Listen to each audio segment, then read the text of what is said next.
14th question में ये कह रहा है कि इंडिपेंडेंस के टाइम पर इंडिया के सामने कौन कौन से ऐसे चैलेंजेस थे जो सबसे क्रूशियल थे, यानी सबसे पहले इनको ठीक करना हमें बहुत ही ज़रूरी था। ऐसे कौन कौन से पॉइंट्स थे?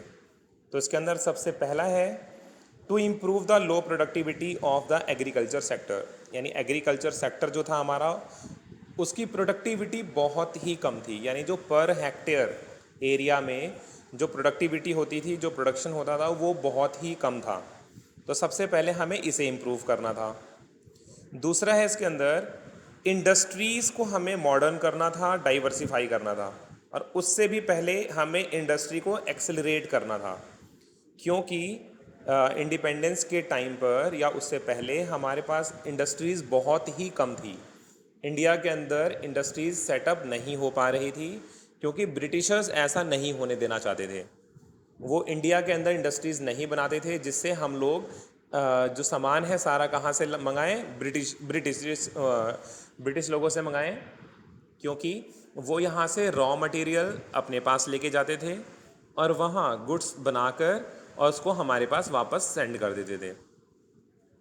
तीसरा है डेवलपमेंट ऑफ इंफ्रास्ट्रक्चर फैसिलिटीज़, यानी इंफ्रास्ट्रक्चर जो हमारी बेसिक फैसिलिटीज़ हैं, जैसे कि road, hospital, school, college, communication, transportation, power, यानी बिजली भी इसके अंदर आती है।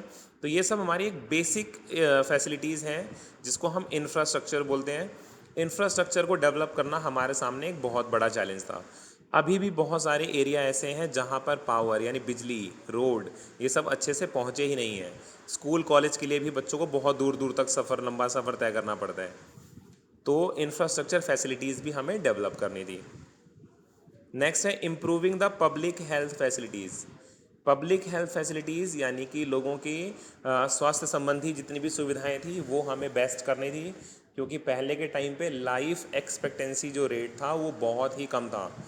इंडिपेंडेंस के टाइम पे 44 ईयर्स थी एवरेज लाइफ लोगों की, यानी कोई भी बीमारी होती थी तो उससे लोग इलाज ना मिलने की वजह से उनकी डेथ भी हो जाती थी। तो इसलिए हेल्थ फैसिलिटीज़ को इम्प्रूव करना बहुत ज़रूरी था और काफ़ी हद तक हमने इसको अब अच्छा भी कर लिया है। नेक्स्ट है fifth point, becoming self reliant, यानी कि अपने ऊपर आत्मनिर्भर होना। जैसा कि देखिए अभी मोदी जी ने भी अनाउंस किया है ना, 2 लाख करोड़ रुपए, 2 लाख करोड़ है 20 लाख करोड़ की अनाउंसमेंट दी थी, 20 लाख करोड़ ना।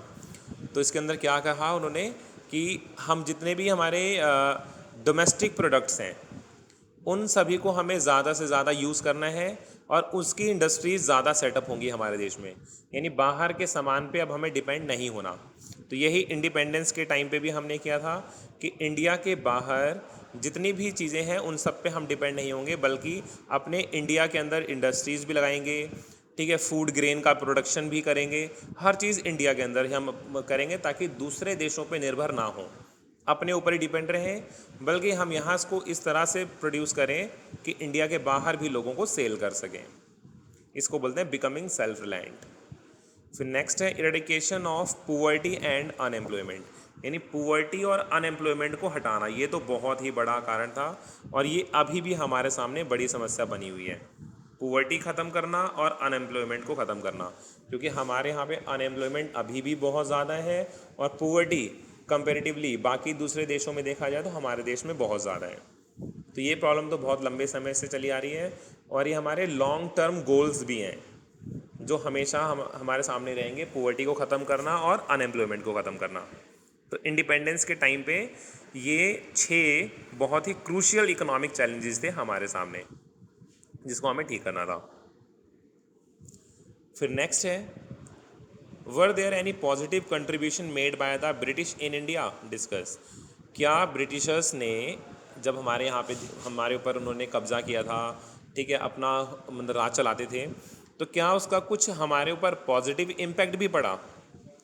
तो सबसे पहला है इसके अंदर सेल्फ सफिशेंसी इन फूड ग्रेन प्रोडक्शन। तो यानी पहला मेरिट उनके होने से क्या हमारे ऊपर पड़ा कि हम लोग क्या करने लगे, गुड्स का इतना ज़्यादा प्रोडक्शन करते थे, सॉरी फूड ग्रेन का प्रोडक्शन हम इतना ज़्यादा करते थे कि इंडिया के अंदर तो लोगों के पास था ही था, प्लस हम लोग कमर्शलाइजेशन भी सीख चुके थे। यानी अंग्रेज़ों के टाइम से ही फूड ग्रेन्स को हम लोग एक्सपोर्ट करते हैं, यानी हम इतना प्रोडक्शन करने लगे थे कि प्रोडक्शन खुद भी करते थे, अपने घर में उसको यूज़ भी करते थे, प्लस हम सेल करने के लायक भी बन चुके थे। यानी इसके अंदर कमर्शलाइजेशन एग्रीकल्चर में हमें किसने सिखाया? ब्रिटिशर्स ने सिखाया। तो फूड ग्रेन में हम सेल्फ सफिशिएंट हो चुके थे। ये पहला पॉजिटिव इम्पैक्ट है। दूसरा पॉजिटिव इम्पैक्ट है बेटर मीन्स ऑफ ट्रांसपोर्टेशन। आप लोग इतनी सड़क देखते हैं, पहाड़ों पर देखो, पहाड़ों को काट के सड़क बनी हुई है, रेलवे बनी हुई है पहाड़ों के बीच में, है ना, बहुत सारी जगह जहाँ पे हमें लगता है कैसे बनाया होगा यहाँ पर, वो सब ब्रिटिशर्स ने पहले ही कर दिया था। यानी हमारी जो ट्रांसपोर्टेशन है उसको अच्छा किसने किया? ब्रिटिशर्स ने किया। रेलवे, रोडवेज़ को इन्होंने काफ़ी हेल्प की थी, जिससे हमारे इकोनॉमिक और सोशल ग्रोथ हुई है। तीसरा पॉजिटिव अच्छा इम्पैक्ट है क्या? Shift to monetary economy. यानी देखो, पहले आप लोगों को पता होगा बार्टर सिस्टम था। लोग गुड्स के बदले गुड्स का एक्सचेंज करते थे, यानी गुड्स कोई देगा, सर्विसेज या फिर गुड्स प्रोवाइड कराते थे एक दूसरे के एक्सचेंज में। जैसे मिस्टर ए को क्लॉथ चाहिए, मिस्टर बी को बुक चाहिए।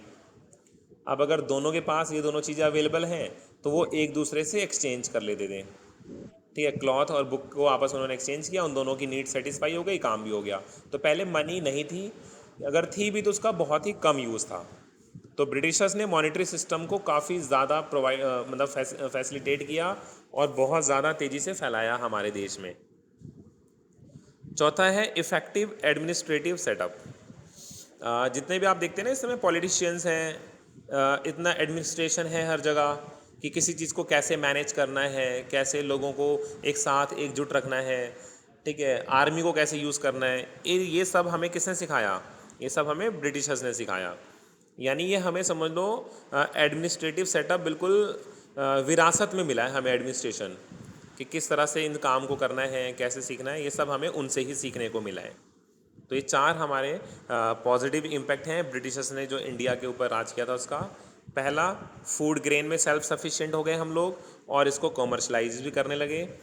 दूसरा, ट्रांसपोर्टेशन अच्छा हुआ। तीसरा, मॉनेटरी सिस्टम अच्छा कर दिया। और चौथा, एडमिनिस्ट्रेशन सेटअप काफ़ी अच्छा था हमारे पास। चलिए आगे चल देखते हैं हम। एक और इनका पॉजिटिव इम्पैक्ट था,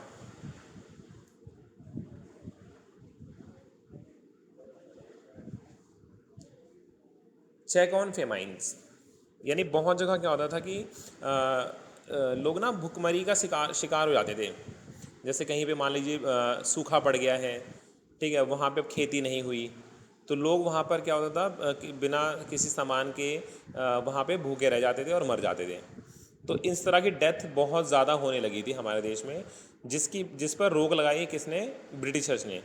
क्योंकि रोडवेज़ और रेलवेज़ काफ़ी ज़्यादा डेवलप हो चुके थे हमारे यहाँ पे, जिससे काफ़ी तेज़ी से फूड सप्लाई की जाने लगी। यानी अगर कोई भी ऐसा एरिया होता था जहाँ पे देखते थे लोगों की डेथ हो रही है, ठीक है, सूखा पड़ गया है, तो वहाँ पर काफ़ी तेज़ी से सामान पहुँचा दिया जाता था।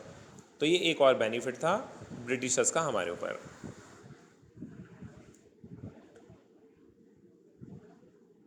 नेक्स्ट टॉपिक देखते हैं।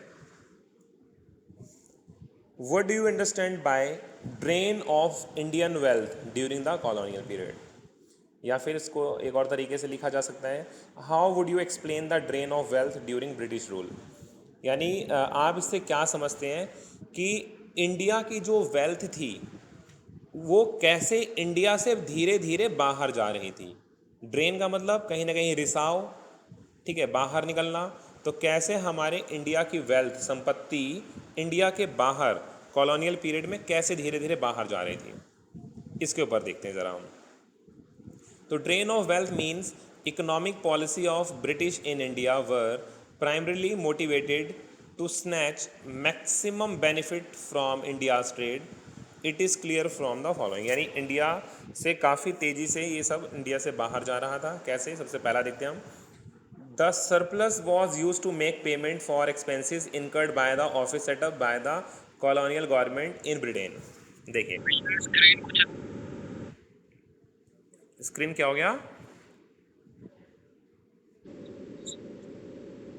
सब ठीक हो गई? हाँ, वो मेरे हाथ से थोड़ा फ़ोन रोटेट हो गया था ना। टेंशन मत लो। तो इसके अंदर सबसे पहला क्या है, यानी इंडिया से जितना भी ट्रेड होता था, जितना भी लेन देन चलता था, वो सब से जितना भी सरप्लस आता था, जितना भी प्रॉफिट होता था ब्रिटिशर्स को, वो हमारे ऊपर खर्च नहीं करते थे, बल्कि उस पैसे से, यानी जो हमारे इंडिया में कमाया हुआ पैसा है, वो हमारी वेल्थ है, हमारी संपत्ति है, उससे वो लोग अपने खर्चे पूरे करते थे। यानी जो उनका सेटअप था सारा का सारा एडमिनिस्ट्रेशन का, वो हमारे पैसे अपने ऊपर खर्च कर लेते थे, जिसकी वजह से हमारा पैसा बाहर जाने लगा। दूसरा, the surplus was use to pay expenses on war fought by the British government. British government जो भी लड़ाइयाँ लड़ती थी, जो भी फाइट करती थी, जितने भी युद्ध होते थे, तो उसमें जो पैसा खर्च होता था ना, जैसे बंदूक हो गई, गोली बारूद, ये सब खरीदने के लिए, तो सारा पैसा हमारे इंडिया का वो वहाँ खर्च कर देते थे, जिसकी वजह से हमारी वेल्थ कहाँ जाने लगी, बाहर जाने लगी। लड़ाई उनकी, पैसा हमारा खर्च होता था। और तीसरा, सरप्लस वॉज यूज टू पे for the import of invisible items. और जितना भी हमारे सरप्लस होता था, यानी हमारे जितने भी ट्रेड से जो पैसा बचता था, तो जितने ब्रिटिशर्स थे वो जो भी सर्विसेज इंपोर्ट करते थे इंडिया के बाहर से अपने फ़ायदे के लिए, जो भी उन्हें सर्विसेज चाहिए थी, शिपिंग हो गई, एयरक्राफ्ट्स हो गए, इन सभी के ऊपर जितनी सर्विसेज होती थी, सारा पैसा वहाँ खर्च कर देते थे वो। तो हमारी जो सरप्लस था ट्रेड का, वो तीन तरह से बाहर जाने लगा। पहला, अपने एडमिनिस्ट्रेशन के ऊपर हमारा पैसा खर्च करते थे। दूसरा, अपने वॉर के ऊपर पैसा खर्च करते थे। तीसरा, जितने भी सर्विसेज इंपोर्ट करते थे इंडिया के बाहर से ब्रिटिशर्स, सारा पैसा वहाँ खर्च करते थे। तो ये तीन तरह से इंडिया की जो वेल्थ थी वो इंडिया से बाहर जाने लगी।